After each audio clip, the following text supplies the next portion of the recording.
अरबाज एक ऐसा आदमी है जिसका दिल्ली की हर इल्लीगल डील में हाथ है। वो दलाल किसी भी कंपनी या प्रॉपर्टी को खरीद बेच सकता है, भले उसमें कितने भी लफड़े हो। उसे खरीदने के लिए बस मालिक से कागजात चाहिए और खरीदार से पैसे। बंदा बड़े लेवल पर खेलता है, इसीलिए उसकी पुलिस और पॉलिटिशियंस में भी सेटिंग है। अभिनव ने रंजन की बात सुनकर अपनी भौहें ऊंची करके पूछा, तो तुम कह रहे हो कि हमारे पास भले ही डीके कॉर्पोरेशन के 70% शेयर्स हो, मगर उसके बावजूद भी ये अरबाज उसे खरीद लेगा? अभिनव के सवाल पर डॉन तुरंत बोल पड़ा, जी बॉस, जब तक देवेन के पास भी डॉक्यूमेंट्स होंगे, अरबाज कुछ ना कुछ जुगाड़ बैठा लेगा। वैसे पेपर्स है किसके पास कंपनी के? आपके पास क्या देवेन के? देवेन? अभिनव ने सवाल खत्म होने से पहले ही जवाब दे दिया। उसे इस वक्त मोंटी पर गुस्सा आ रहा था। ना सिर्फ मोंटी ने वो डॉक्यूमेंट्स देवेन से लेकर अपने पास नहीं रखे थे, बल्कि उनकी कोई कॉपीज भी नहीं बनवाई थी। हालांकि उसने फिर यह भी अनुमान लगाया कि शायद मोंटी ने पेपर्स इसलिए ना लिए हो क्योंकि टाइगर उस कंपनी में अपने शेयर्स वापस बेचने ही वाला था। तो अब क्या करना है बॉस? रंजन ने थोड़ा डरते हुए पूछा। अभिनव ने एक पल के लिए उसे देखा और फिर नजरें सामने करके कहा, ये दलाल अरबाज कहाँ मिलेगा?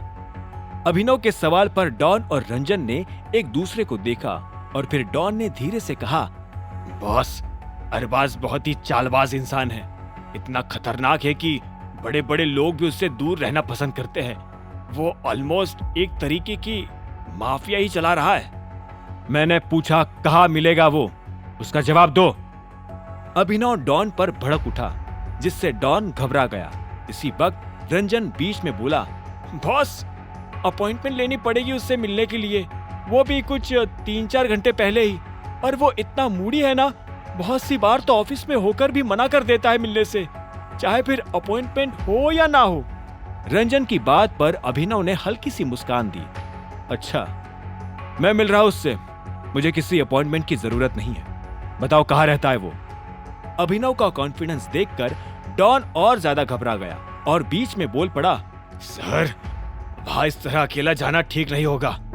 एक काम करते हैं, आप वहां पहुंचिए, मैं कुछ आदमियों को लेकर आपसे वहीं मिलता हूं। डॉन रंजन की ओर पलट गया। तो लेकर जा बॉस को, ठीक है? ठीक है, रंजन ने सिर हिलाते हुए कहा। इसी वक्त अभिनव भी पैसेंजर सीट से उठकर गाड़ी के बाहर आ गया। जल्दी पहुंच वहां पर डॉन, मैं वॉशरूम होकर आता हूं। अभिनव गाड़ी से उतरकर क्लब के अंदर चला गया। इसी बीच डॉन फिर से रंजन की ओर पलटा और उसने कहा, सुन, बॉस के पास ही रहना, दूर मत जाना, भले ही कोई भी कहे। ज्यादा मैटर हो जाए तो उन्हें बता देना बॉस कौन है। डॉन का ऑर्डर सुनकर रंजन की आंखें बड़ी हो गई और वो एकदम से बोल पड़ा, बता देना मतलब? अगर बॉस की आइडेंटिटी हमने बता दी तो सबसे पहले हम ही मरेंगे। ये सुनकर डॉन ने गुस्से से रंजन की कॉलर पकड़ ली। अबे घोचू, तू जानता है ना वो अरबाज कैसा आदमी है? अगर बॉस की जान पर बात आ गई तब भी यही नाटक करते रहेगा क्या? अगर बॉस को कुछ हो गया तो फिर आइडेंटिटी का भी कोई मतलब नहीं बचेगा, समझ रहा है? पर डॉन, पर कुछ नहीं। वैसे भी बॉस टाइगर है और टाइगर के नाम से पूरी दिल्ली कांपती है। इसी वक्त अभिनव भी बाहर आ गया, जिसे देखकर डॉन ने रंजन की कॉलर छोड़ दी। चलो चले, गाड़ी तुम चला रहे हो। अभिनव ने रंजन की ओर देखकर कहा, फिर डॉन की ओर देखा। तुम अभी तक गए नहीं? बस बॉस, निकल ही रहा हूं, डॉन ने नर्वस होकर कहा और फिर रंजन की ओर एक पल देखकर धीरे से फुसफुसाया, रंजन, अगर मैटर बिगड़ते देखे तो सिर्फ मेरी सुनेगा, अपना दिमाग मत चलाना ज्यादा। रंजन ने डरते हुए हामी में सिर हिलाया और वो पीछे से उतरकर ड्राइवर सीट पर आकर बैठ गया। डॉन भी उस गली से निकलकर अपनी गाड़ी में बैठ के वहां से तेजी से निकल गया। दूसरी ओर अभिनव के करीब बैठे रंजन को अभिनव यानी टाइगर का ताकतवर ऑरा महसूस हो रहा था।